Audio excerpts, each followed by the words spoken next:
Viral di media sosial, seorang pasien diduga ditolak di Rumah Sakit Universitas Hasanuddin Makassar. Ya, pemirsa, namun pihak rumah sakit membantah hal tersebut. Rumah sakit bukan menolak pasien, namun saat itu ruangan IGD Unhas sedang penuh. Oh iya, jelas lah. Masalah apa? Dilarang merekam di rumah sakit. Ya, tapi ini kondisi pasien bagaimana? Itu kondisi pasien. Iya. Yang kita tarik. Kenapa kita tarik saya? Kenapa kita tarik saya? Aksi dugaan penolakan pasien kritis saat tiba di ruang instalasi gawat darurat terjadi di Rumah Sakit Unhas Makassar viral di media sosial. Tapi jangan kita tarik. Kenapa? Saya diperintahkan juga. Dalam video viral, seorang dokter diduga tidak langsung memberikan pertolongan kepada pasien yang berada di ambulans. Tarik. Pasien saja di atas sini. Dia tidak tindak ya. Pasiennya kok. Begini kondisi pasien Nah, lihat aja. Ini dokternya.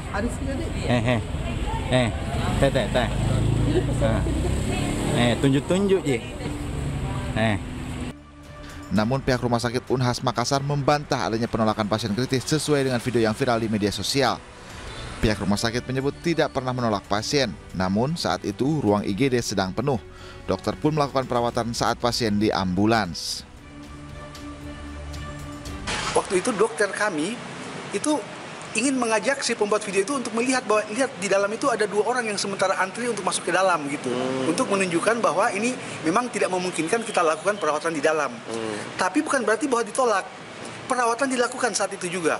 Perawatan dilakukan saat itu juga, dan setelah dilihat kondisinya betul bahwa dia dalam keadaan sakit tetapi tidak terlalu kritis begitu, tidak terlalu darurat, sehingga kemudian segera dilakukan tindakan. Dan malam itu tidak sampai 1 jam kemudian dia sudah ditangani di dalam IGD, dan pada sekitar pukul 2 dini hari itu kemudian sudah ditempatkan di perawatan.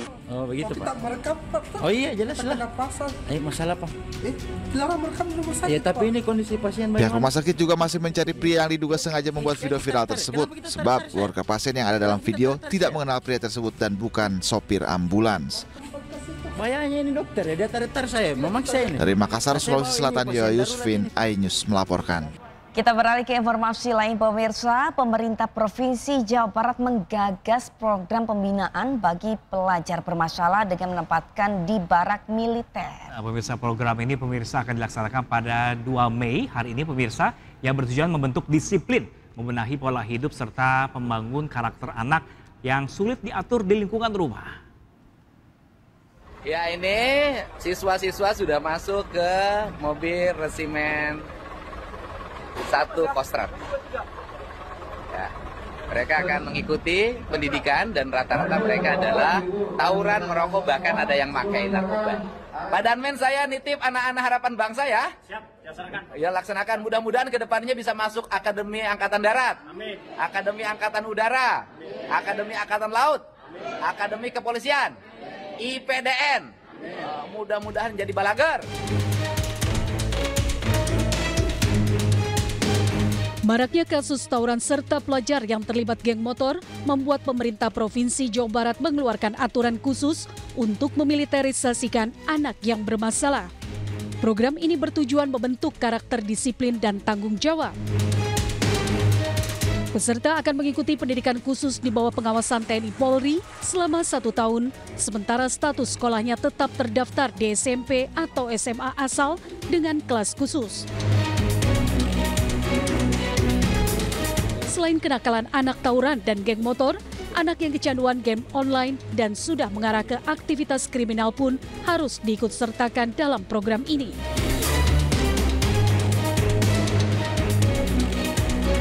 Rencananya program akan dimulai pada 2 Mei 2025 dengan peserta anak-anak bermasalah atau terlibat tindak kriminal. Pada prinsipnya, TNI AD siap mendukung program-program pemerintah daerah sesuai dengan apa yang diamanatkan dalam undang-undang sebagai tugas TNI. Pemerintah juga menegaskan program ini akan dipantau ketat untuk memastikan tujuan pendidikan tercapai serta mengurangi tingkat kenakalan remaja. Dari Bandung, Jawa Barat, Ervan David, iNews melaporkan.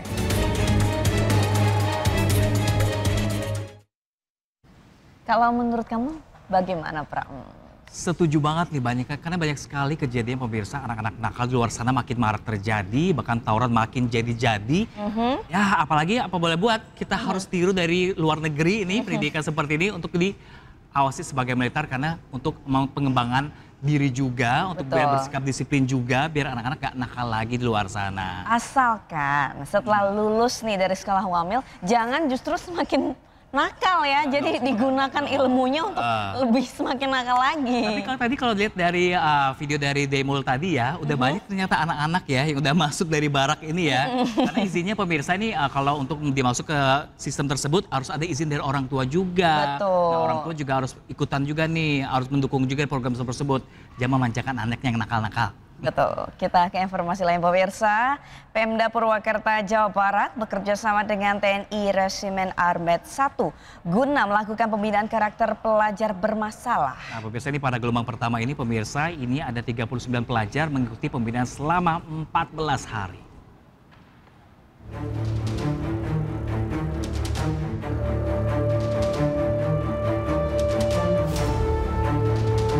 Puluhan pelajar tingkat SMP sederajat mengikuti pembinaan karakter gelombang pertama untuk dilatih kedisiplinan oleh TNI di Resimen Armet 1 Purwakarta, Jawa Barat, Kamis siang.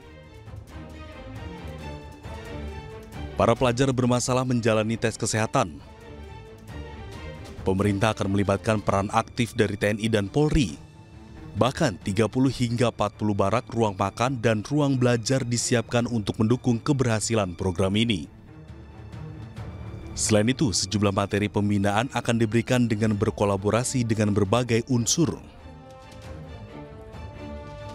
Sementara para orang tua siswa mengaku setuju dengan pembinaan anak-anaknya oleh TNI. Mereka berharap setelah dibina anaknya akan menjadi baik. Insya Allah nanti akan dilatih di sini, akan dibina mentalnya, dan harapannya bahwa ke depan ini anak ini akan berubah, belajarnya akan berubah. Jadi pemeriksaan kesehatan akan memastikan bahwa adik-adik ini dalam kondisi sehat. Kemudian setelah pemeriksaan kesehatan nanti ada konsul psikologi. Konsul psikologi itu mengetahui permasalahan karakter yang ada di adik-adik ini. Materi-materi yang lain ada kepemimpinan, ada bela negara, cinta tanah air, budi pekerti, wawasan kebangsaan. Kemudian ada materi outbound, ada materi pembinaan jasmani. Pembinaan jasmani apa? Berolahraga. Karena mensana in corpore sano, kalau dia tubuhnya sehat, diharapkan memiliki jiwa yang sehat. Sehingga materi-materi itulah yang kurang lebih nanti akan dilaksanakan selama kurun waktu 2 minggu. Para pelajar bermasalah akan mengikuti pembinaan selama 14 hari.